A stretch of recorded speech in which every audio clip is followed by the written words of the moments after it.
चलिए, now question number 1 that we are going to discuss in this regard is कि suppose for example यहाँ पे हमारे पास में एक इक्विलेटरल ट्राइंगल है और ये इक्विलेटरल ट्राइंगल पे हमारे पास में 3 चार्जेस प्रेजेंट हैं. Let's say this side is A, this is A and this is also a. यहाँ पे आपका चार्ज है, let's say this is plus Q, this charge is also plus Q and let's say this charge is plus Q and here this is point A. मतलब यहाँ पे जो charge present है बेटा, इसके ऊपर हमें क्या निकालना है, रिजल्टेंट फोर्स निकालना है. ठीक है. अच्छा, आप मुझे बताइए ये जो चार्ज है इसको कौन कौन रिपेल करेगा? ये बचे हुए दोनों चार्जेस अट्रैक्ट करेंगे कि रिपेल करेंगे? Repel. Why repel? Like charges. तो कहने से this is let's say B and this is this C. अच्छा, now we know that electrostatic force will act along the line joining two charges. हाँ है ना. मतलब ये पॉइंट को रिपल्सिव फोर्स किस डायरेक्शन में मिलेगा, ऐसे ऊपर की तरफ कि नीचे की तरफ? कहने से ये रिपेल होगा. रिपेल होगा मतलब वो बी से नज़दीक जाएगा कि दूर जाएगा? दूर जाएगा. तो अगर दूर जाएगा तो कहने से यहाँ पे इस पर्टिकुलर डायरेक्शन में इसके ऊपर फोर्स एक्ट होगा. हाँ है ना. क्लियर है. सो कहने से this is force due to B. Yes or no. अब इसका वैल्यू लिखेंगे. अब आपको याद हो कूलम्स लॉ क्या कहता है? के times Q1 Q2 upon R square. क्या बोला मैंने? के टाइम्स Q2 मतलब के times product of two charges upon square of distance between them. अब मुझे बताओ what are the two charges involve. ये एक चार्ज है आपका प्लस क्यू, ये आपका दूसरा चार्ज है प्लस क्यू. तो कहने से force at point due to B can be written as K times Q into Q upon distance का स्क्वायर. कहने से this will be a square.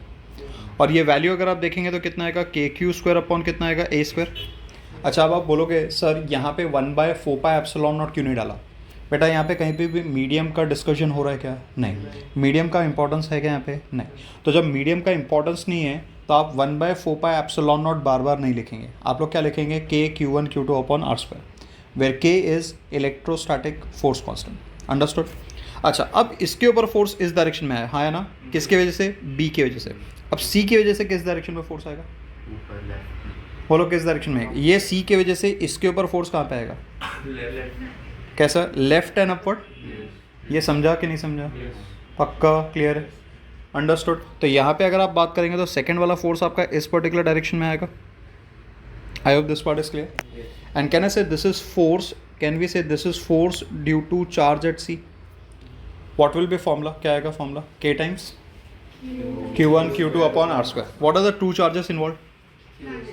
Plus Q and plus Q. तो कहने से this will be equal to कितना आएगा? K into Q square and this has to be divided by what? A square. Yes or no. What is this particular shape? Equilateral triangle. Equilateral triangle मतलब angle कितना रहेगा? 60. तो this angle is 60 degree. तो ये वाला जो angle रहेगा ये भी कितना होगा? 60 डिग्री हो जाएगा. हाँ है ना. Yes or no. क्लियर है यहाँ तक है. अच्छा, ये दोनों एंगल 60 डिग्री हो गए तो रिजल्टेंट आपका किस डायरेक्शन में आएगा? अलोंग द एंगल बाइसेक्टर होगा. हाँ है ना. Look at two forces. इसका वैल्यू देखो कितना है. इसका वैल्यू अगर आप देखोगे तो K Q square by a square है. इसका वैल्यू भी कितना है आपका? K Q square by a square. Are they equal or unequal? Equal. Two forces are equal and the angle between them is 60. जब दो फोर्सेज इक्वल होते हैं, एंगल 60 होता है तो रिजल्टेंट कितना टाइम्स होता है? √3 टाइम्स. √3 टाइम्स. तो आपका जो रिजल्टेंट आएगा वो किस डायरेक्शन में आएगा? आपका जो रिजल्टेंट फोर्स आएगा वो इस पर्टिकुलर डायरेक्शन में आएगा. तो ये आपका रिजल्टेंट फोर्स आएगा which will be equal to कितना आएगा? √3 टाइम्स. यहाँ पे कितना आएगा? के Q square divided by a square. Understood. यहाँ तक समझा? Any doubts in this case? Logic समझा क्या किया हम लोगों ने? पक्का. चलिए, now let's move to second example. Second example क्या कहता है? ठीक है. सेकंड एग्जांपल ये आपको गिवन है like this. Here we are provided with a right angle triangle. ऐसा आपको राइट एंगल ट्राइंगल गिवन है. ठीक है. ये वाला डिस्टेंस आपका ए है, ये वाला डिस्टेंस ए है. यहाँ पे आपका चार्ज है, let's say this is plus Q, this charge is also plus Q and this charge is also plus Q. Understood. पक्का. और यहाँ पे let's say this is point A, जहाँ पे हमें क्या निकालना है? फोर्स निकालना है. समझा? इस वाले चार्ज के ऊपर हमें फोर्स निकालना है. Yes or no. पक्का क्लियर है. अच्छा चलो, ये दो पॉइंट्स को मैं बी और सी नाम दे देता हूँ. अब मुझे एक बात बताओ, यहाँ पे ये जो बी वाला जो चार्ज है यहाँ पे, वो इस वाले चार्ज को क्या करेगा? रिपेल करेगा, अट्रैक्ट करेगा. किस डायरेक्शन में? डाउनवर्ड. डाउनवर्ड मतलब इस पर्टिकुलर डायरेक्शन में आएगा. सो लेट्स से कहना से this is force due to B. हाँ ना. What will be the value? K times product of two charges upon square of distance. हाँ ना. तो क्या आएगा? वैल्यू क्या आएगा? K times product of two charges. क्या आएगा बोलो? क्यू स्क्वायर डिवाइडेड बाय क्या आ जाएगा? ए स्क्वायर. राइट. क्लियर है यहाँ तक है? अच्छा, अब ये सी की वजह से क्या आएगा, रिपल्शन की अट्रैक्शन, रिपल्शन। तो इसको जो रिपल्शन मिलेगा वो किस डायरेक्शन में मिलेगा, राइट में कि लेफ्ट में? लेफ्ट की तरफ मिलेगा, तो इस डायरेक्शन में हमारा फोर्स आएगा, हाँ है ना? तो कहने से फोर्स ड्यू टू सी, चलो टेल मी द वैल्यूज। के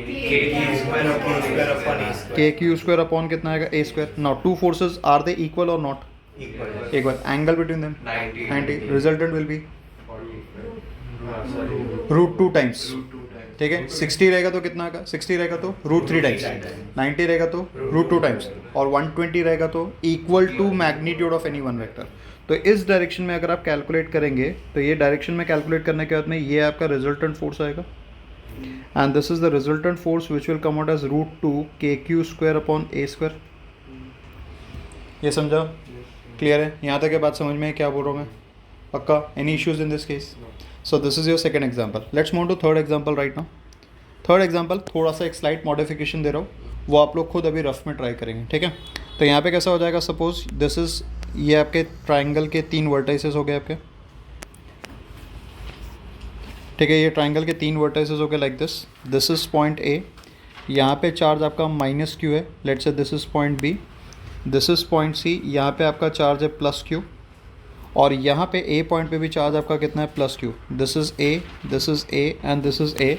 यहाँ पे आपको क्या करना है, यहाँ पे आपको resultant force acting on the charge at point A calculate करना। Are we clear in this case?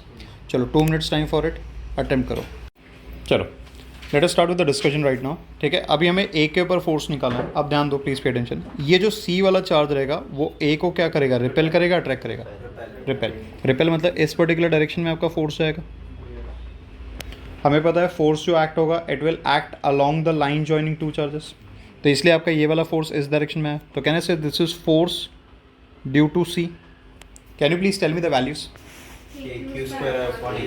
तो ये कितना आएगा, KQ स्क्वायर अपॉन कितना आएगा, ए स्क्वायर। यस। अच्छा, अब यहाँ पे बात करते हैं इस डायरेक्शन में, ये बी की बात करते हैं।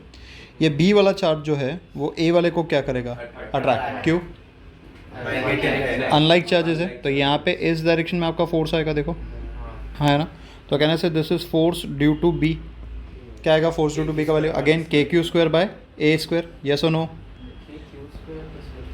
ये Q और Q, बेटा जब भी आपको फोर्स लेना है तो मैंने आपको बताया था force is directly proportional to product of the magnitude of the two charges. Understood the statement? समझा? अच्छा, अब मुझे बताओ ये वाला फोर्स और ये वाले फोर्स के बीच में का हमें एंगल निकालना है, तो डायरेक्ट एंगल तो नहीं मिलेगा। Can you please tell me what will B this angle? 60 degree. ये वाला एंगल 60 डिग्री होगा। And can you say about this particular angle 120 degree, क्योंकि लीनियर पेयर एंगल्स बनेगा।